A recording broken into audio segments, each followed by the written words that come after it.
Hello, my name's Nancy Hirst and I run Icon Theatre. We are a touring company. We're based at the Brook Theatre in Chatham, and we do physical and visual work. We devise work. In the past we've used a lot of puppets, masks, that kind of work. Now we're based more on sort of collaborative movement-based work. My background, I was a freelancer after graduating for about 5 years. I did various jobs, also assisting. I was a staff director at Opera North for 9 months. Trying to think of all the different jobs I did. I'm mostly freelance, so sort of juggling things.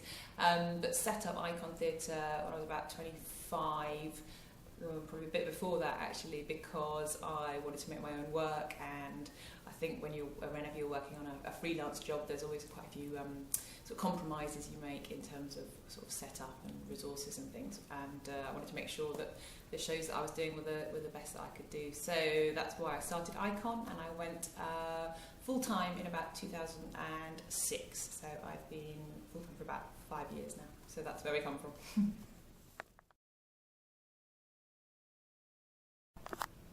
At the minute, we are working on a production called Release, which is going to the Edinburgh Festival. We're at the Pleasance during August, and it's a show we've been working on for about 2 years, so feels like it's been ages coming. It's about what happens to ex-prisoners after they come out of prison, and looks at kind of why the rates of reoffending are so high, some of the factors that are involved in that. We've been working on it 2 years as a really long kind of research and development process, and that started off with lots of sort of interviews with ex-prisoners and probation officers, visits to hostels, sort of you name it. We were doing research. We kept kind of coming up with areas we didn't realise, when we realised that drugs were a huge issue that made people reoffend, then we'd have to trot off and go talk to, sort of the Narcotics Anonymous and all that kind of thing. But it's been quite an eventful 2 years, and we're finally coming up to production now, so we are very, very excited, and we've got an amazing cast and creative team with us, so it's going to be very exciting, I hope.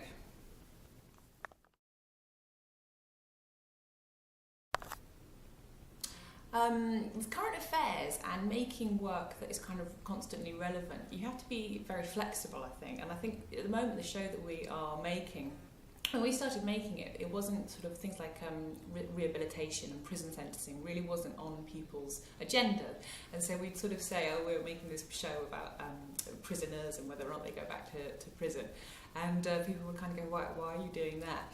And now, since all the sort of the cuts agenda and the coalition in power, and Ken Clarke's whole sort of prison reform, sentencing reform bill, which is going through at the moment. And suddenly now, when we talk about it, people are suddenly like, okay, that's really interesting. Or is that from were you inspired by the Ken Clarke stuff? And we were kind of like, well, no, we were doing it a bit before, but it has actually affected there's sections in the play which we've actually had to rewrite because of the stuff that's happening in the media at the minute. So it's kind of it's about being flexible and keeping up to date and making sure that the work you're making really does react and is interesting and reacts to what's actually going on today.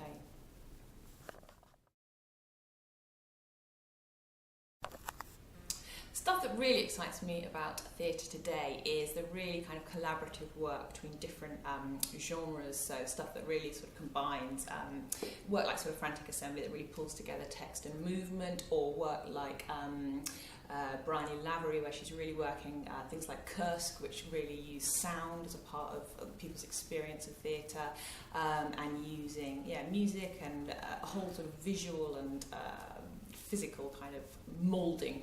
And I just saw my newest excitement. I've finally seen some Romeo Castellucci, and I saw him about a month ago, and halfway through the show I just thought, this is genius. Up to that point I've been thinking it's rubbish, and then I realised it was genius. It was an amazing thing, and it's quite influenced me already.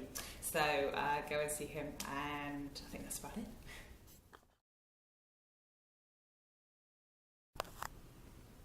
I think the future of theatre is very bright at the minute, and I think it's quite easy sometimes for people to think that because of all these different technologies that we've got, that sort of theatre is on its way out.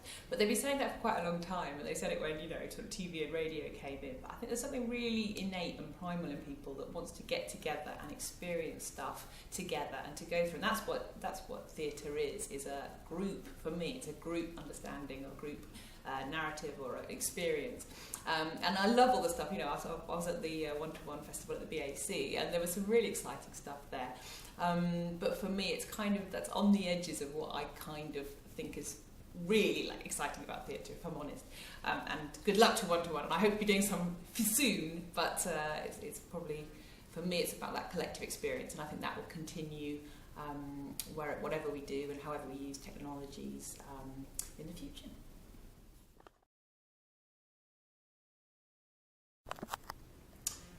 My advice for female theatre makers would be to get out there and make the work and to be confident in your own abilities. And I think women sometimes, myself included, can be quite bad at self-promotion and pushing themselves forward. And I think making a sweeping generalisation, in general, men seem to be a little bit better than that sometimes than women. Very hard to say that with all the generalisations. Anyway, be confident in yourself, make your own work, get out there, and don't be put off